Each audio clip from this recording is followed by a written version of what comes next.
As you all must have seen, the title of this session is Foreign Policy Lab on International Disputes. I have been told that you've been absorbing a lot of information since yesterday and probably even today. So I should not have an overdose of information and should ensure that I speak less and you speak more. And that's probably the idea behind the lab. So that's why it's called a lab. That's where we are supposed to do some experiments. And we have to do experiments in light of international law and international disputes. So how I and the organizers decided to arrange this is that have some practical experience where we divide 15 minutes into 3 groups. The first group of 15 minutes is where I speak, and if you have any questions, I try to address them. In the next slot of 15 minutes, you all get to sit in groups and prepare for a case. And in the last 15 minutes, we have groups where one group gets to present the case on behalf of one side, another group gets to present for the other side, and there's one group which gets to become the judge. So that's how we plan to do this in 3 groups or 3 slots of time. So let me do the first slot, which is where I would be speaking and just give you a brief description about what we intend to do and how we intend to do in this session. The thrust of the sessions which we have had since yesterday is really on diplomacy and international relations. We are in a world of international, not just exclusive school of thoughts, but of interdisciplinary studies. And an interdisciplinary study fundamentally means that experts of different areas get together and try to address a problem in different ways in which that problem can be resolved. And the perspective which I wish to bring to this particular sessions that you have been having is on what is the role that dispute resolution or what is the role that lawyers play in the process. And I'm not trying to look at it strictly from the perspective of a lawyer, but I'm trying to look at it also from the perspective of diplomacy. In which situations is when we have to resort to a dispute resolution process or procedure, and how is it that we can reap maximum benefit out of such a procedure? So the first point we need to understand that international law is one of the most important tools. It is the most important tool in the toolbox of a diplomat. It is a precious tool to be invoked with a lot of care and circumspection, and that care and circumspection often involves having external expertise. You mean you have to hire my services? The basic idea is to get external expertise. But apart from that, you also need to understand what is the dynamic behind any dispute resolution process. What we can't forget in international relations is states, that is countries, inevitably have disputes. We can never imagine a situation where countries don't have disputes. And since a lot of the participants are from India, they must have heard about this Devyani Khobragade incident where an Indian Foreign Services officer was treated in a certain manner which was undiplomatic in the United States of America. This was a dispute because there was a disagreement. But this dispute never resulted into any further action, either on the part of India, except for sending diplomatic notes and some responsive measures being taken by India, but nothing in the sense of international law, nothing in the sense of a dispute being taken to the International Court of Justice. And I often come across, whenever I speak to people who are not lawyers, and even who are from international relations, often ask that why aren't all the disputes taken to the International Court of Justice? Because we need to understand, when I said the tool of dispute resolution and the tool of adversarial dispute resolution is a very precious tool, I mean it has to be thought through in detail before such a tool is even invoked. Although it is certainly an important diplomatic incident of Devyani Khobragade, but the government of India resolved it on diplomatic level. So the nature of the dispute was such that it could be resolved in a fairly controlled way. But there are a lot of disputes which can't be resolved in that manner. And that's when states decide, countries decide to go for an international adjudication mechanism. But prior anybody goes to the international dispute resolution mechanism, Article 33 of the Charter of the United Nations provides that all states must resort to peaceful means for resolution of disputes amongst them. And this is a very, very important development which has happened post 1945, that is post the UN Charter. And the other important incident which was prior to that, by incident I mean a legal incident or a legal development, is the Kellogg's-Briand Pact. Because it was the Kellogg's-Briand Pact which said that the state should not use force against each other. We live in a world is a society, and in order to have a peaceful and a harmonious society, we should resolve our dispute through peaceful means. But just to remind you that prior to that, there was no such obligation, which means if states wanted to fight with each other, they could simply resort to force and declare war on any other state. After the UN Charter, it is impossible for any state to use force, that is to use military might, against any other state. And therefore, the UN Charter very precisely says that all states have to resolve their disputes through peaceful means. The first, most obvious way of peaceful resolution of dispute is negotiations, where both the parties sit together, talk to each other, and resolve their disputes. Majority of the disputes which arise in international relations are normally resolved through this method. Then there is something called inquiry, where you get some third-party expert who just observes and tells you what the situation is and what needs to be done. But it's a fairly non-intrusive procedure. Unlike mediation, where a state is actively involved, actively participating, listening to both sides, understanding what the problems are, and then trying to advise all the sides as to how to resolve these differences. Just keep in mind, so resolution of disputes is basically resolving differences. And when the differences go up to a certain level, and they reach to a level where it might result into antagonistic relationship between those two states, and no other political way can be found out to resolve them, legal way is one of the most efficient ways in which these disputes could be resolved. Often what happens that a state may either want to keep the dispute going on, because now there's no way of you resort to force. States can't use force against each other. So you have a pressure from one side which says that you can't use military might. And then you have to resolve your disputes within the structure which has been provided for. One way is to simply let the disputes stay as they are. So we often see a lot of disputes, particularly territorial disputes, where there are conflicting claims between two states about certain territories. Those claims are often unresolved because states don't want to go to a dispute resolution procedure for them. But states can also decide to resolve disputes by going to one of the means of dispute resolution. And as I discussed, the mediation, the negotiations or third-party inquiry, these issues, these methods may not succeed in resolving the issues. When they don't succeed in resolving the issues, or even otherwise if the states are ready to take that step, states do often get together and decide to take their disputes for adjudication. Adjudication is the process whereby a legal principle is applied to the dispute and they are resolved legally. And that's what lawyers do. That's what we are responsible to do. While this is happening, what is important is whether a state is ready to take that step. Because when a state is agreeing to take a dispute to an international court or tribunal for adjudication, the state is going to lose the control of that dispute, and the control would go in the hands of the adjudicating body. So that is the first challenge which a state has to be ready to do. And that is something which has to be taken, which is a diplomatic call, where the government and the diplomatic services have to reflect, think, and decide whether we are ready to allow our political control over dispute to go away and let the legal process to take over the control of that particular dispute and then resolve it in a legal manner. But once it is decided that the state wants to go for dispute resolution, then the question is where to go.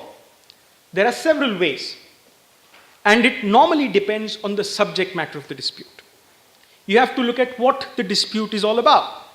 Say it is something about the law of the sea, it's something about navigation, it's something about maritime delimitation.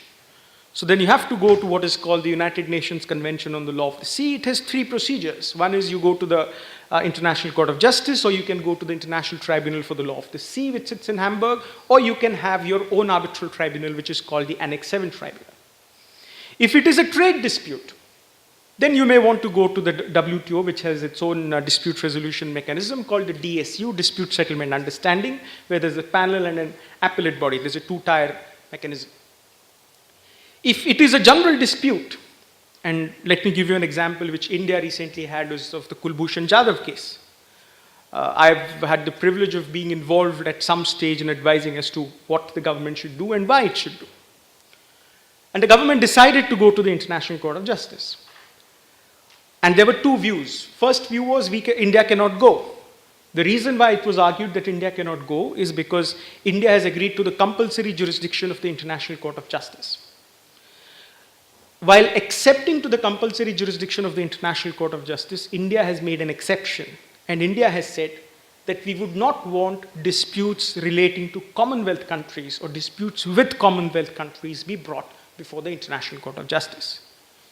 Which meant that because of this clause, India could not, or any other state cannot, which is a Commonwealth country, bring a case against India, or India can bring a case against a Commonwealth country.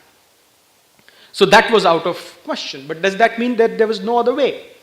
There was another way, and that another way was the Vienna Convention on Diplomatic and Consular Relations.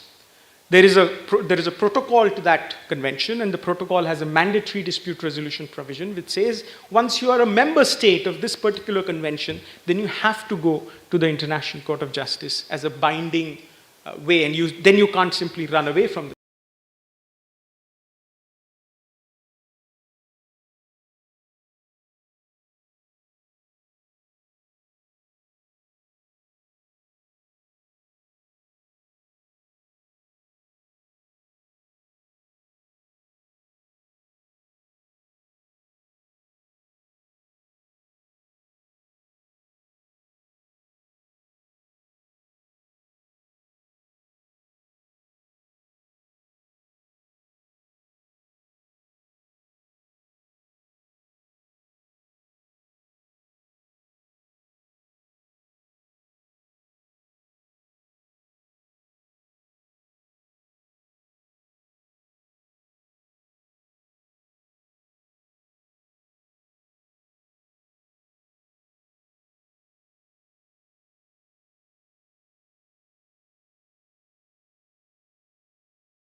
had trouble in the Southwest Africa cases where the court asserted jurisdiction, it could view it. In the racial discrimination case, Russia didn't like it, Russia withdrew it. And so China never had it. So others were left out, other nuclear weapon states were left out. Now the dispute here was this. Marshall Islands was saying that all these nuclear weapon states have been conducting nuclear tests in the sea, and that has impacted us. But they were saying that doesn't matter. We don't want compensation for it.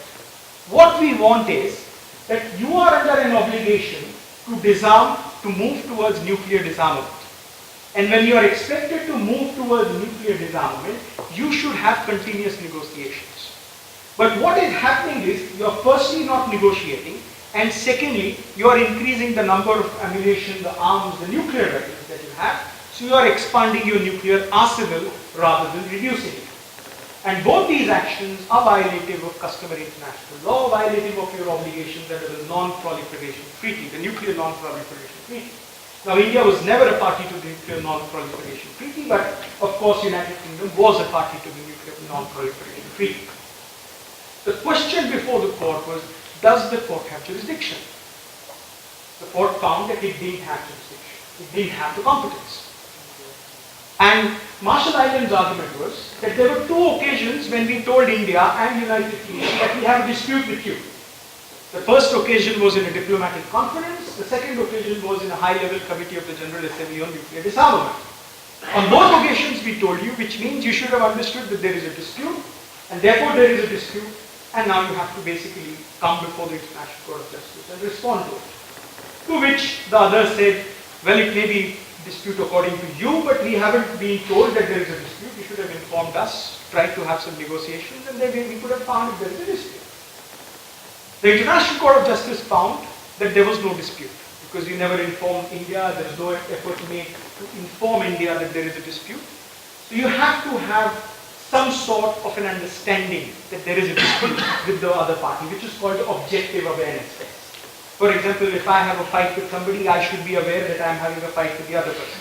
It just can't be the other person going around and saying I have a fight. It's just a very simple explanation of what the situation is. Although this case is decided, what I really want you to do, now we will break. Approve? Yeah. So we have enough numbers for 4 groups? Yeah, 4 groups. Each column is 1 group. Oh, fantastic. Excellent. Who are the judges? Yes. The extreme left is India. Okay. After that is Marshall. Second from your left is Marshall Islands. The third is ICA judges. Okay. And the fourth is UK. Okay. So let us do this now, because we are also hamstrung with time and there are several issues. So I assume you have, at least somebody in your group must have read it thoroughly. We do focus on 2 things only. The first thing we focus on are the facts. Always remember, even in diplomacy, anyone who's on top of facts is on top of negotiations. Same for lawyers. Lawyers who are on top of their facts are on top of their case. And most of the disputes are decided on facts. And facts are a very important tool. They're not just a statement, they also color the case. The way you say the same thing, the way you present the facts can transform the dispute. So the first thing we would expect you to discuss is to discuss the facts because it's fundamental. And the second point is to decide whether the International Court of Justice has jurisdiction or not. Now you have to assume that the court case is not being decided. So India, UK, Marshall Islands, after we break, have to discuss amongst themselves. And the judges of the International Court of Justice, you have a very important function. I want you to understand as to how this happens in the ICJ, because again, as a lawyer, if you know how a judge thinks,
you want any clarification, we'll be happy to clarify.